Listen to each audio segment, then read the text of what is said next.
warahmatullahi wabarakatuh. Hai teman-teman, perkenalkan nama saya Siti Aisyah, mahasiswa IAIN Palangkaraya, semester 2 kelas D, program studi ekonomi syariah. Video ini dibuat untuk menyelesaikan ujian akhir semester mata kuliah Fikih Muamalah dengan dosen pengampu Fitri Faizah MH. Dalam video ini kita akan bahas tentang harta atau amwal dalam Islam. Poin pertama yaitu pengertian harta, yang kedua ruang lingkup harta, yang ketiga kedudukan harta dalam Al-Quran, dan terakhir yaitu pembagian harta. Langsung saja kita masuk ke pengertian harta.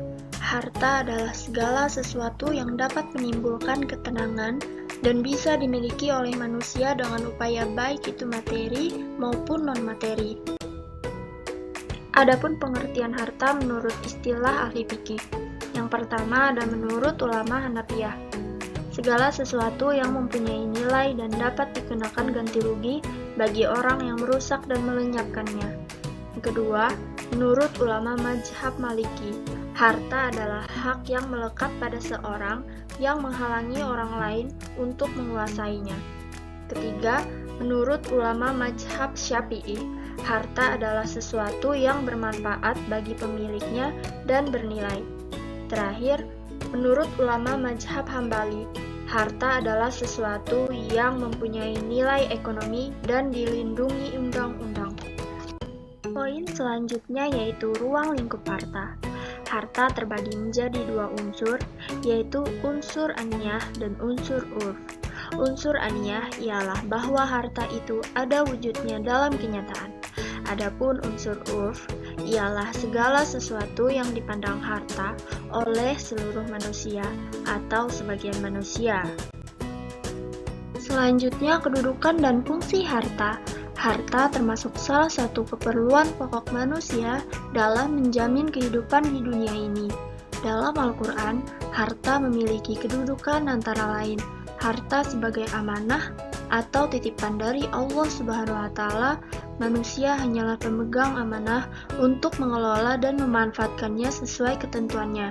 Harta sebagai perhiasan hidup yang memungkinkan manusia menikmatinya dengan baik dan tidak berlebihan. Harta juga sebagai ujian keimanan.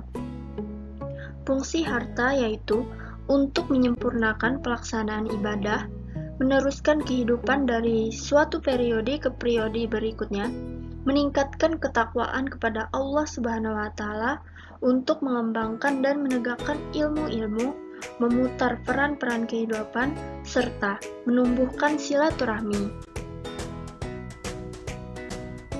Poin pembahasan terakhir yaitu pembagian harta. Yang pertama ada mutakawim dan gair mutakawim. Mutakawim ialah sesuatu yang boleh diambil manfaatnya menurut syara. Harta yang termasuk mutakawim ialah segala harta yang baik jenisnya, baik pula cara memperolehnya, dan diperbolehkan oleh syara. Misalkan seperti makanan, pakaian, dan lain-lain. Sedangkan harta gair mutakawim ialah harta yang belum dicapai oleh suatu usaha atau belum sepenuhnya berada dalam genggaman kepemilikan manusia, misalkan mutiara di dasar laut, minyak di perut bumi, dan lain-lain. Selanjutnya, ikar dan mankul. Menurut Hanafiyah, mankul adalah jenis harta yang dapat dipindah, ditransfer dari satu tempat ke tempat yang lainnya, baik bentuk fisik dan zatnya berubah ataupun tidak pada saat terjadi perpindahan. Misalkan uang, harta dagang, hewan, ataupun harta yang dapat ditimbang dan diukur.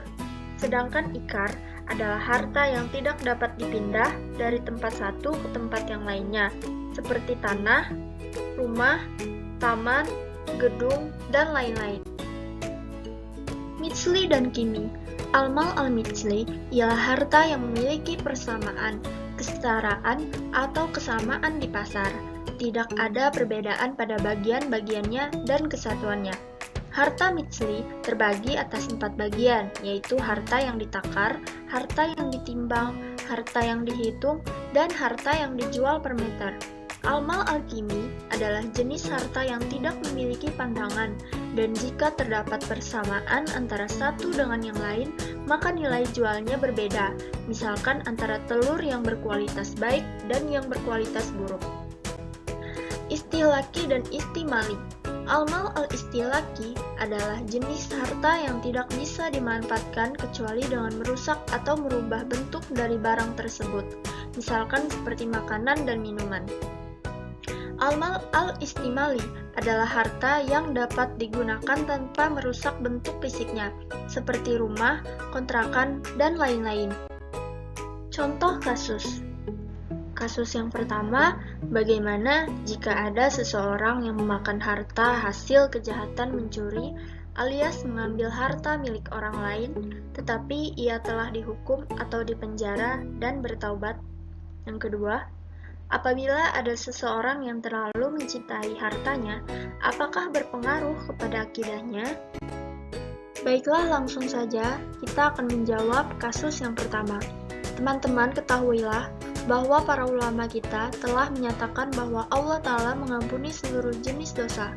Kitalah yang menjadikan dosa itu tidak diampuni Allah, dan kitalah yang kadangkala menolak ampunan Allah dengan tidak bertaubat dan berbangga dengan perbuatan dosa itu, sehingga tanpa ada rasa malu, kita malah menceritakan dosa itu ke orang lain. Berarti, kita telah menutup sendiri pintu taubat dan menolak ampunan Allah.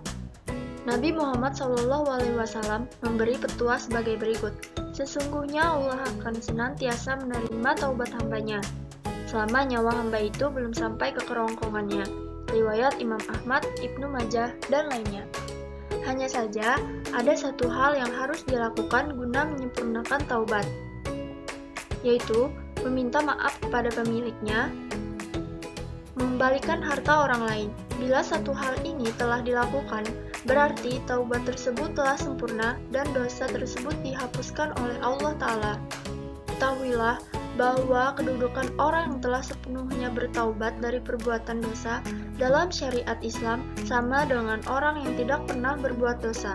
Lembaran amalnya menjadi bersih, putih, dan Allah telah menjanjikan pahala lain.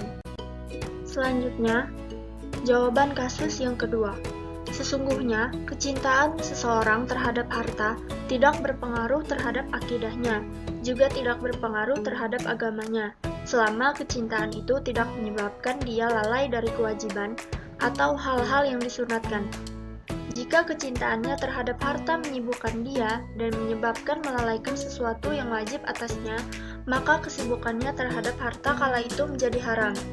Jika kesibukan terhadap harta menyibukkannya dari sesuatu yang bersifat mustahab atau sunnah, maka hendaklah kita menyadarinya bahwa menyibukkan diri dengan sesuatu yang mustahab lebih utama daripada menyibukkan diri terhadap harta. Namun, jika kecintaan seseorang terhadap harta itu dengan tujuan mengembangkan harta itu agar bisa melakukan amal saleh, maka kecintaannya itu menjadi baik, karena sesungguhnya harta itu menjadi terbaik ketika berada pada tangan orang yang saleh. Kesimpulan, harta merupakan kebutuhan mendasar manusia. Dengan harta tersebut, Allah menjelaskan dalam Al-Quran bahwa manusia harus mempergunakan harta dengan sebaik-baiknya. Cara memperoleh harta dengan cara atau jalan yang halal dan diridhoi oleh Allah Subhanahu wa Ta'ala tentunya. Baik, itulah pembahasan harta atau amwal. Mohon maaf jika banyak kesalahan dan salah kata. Sekian video kali ini. Terima kasih sudah menonton sampai akhir. Wassalamualaikum warahmatullahi wabarakatuh.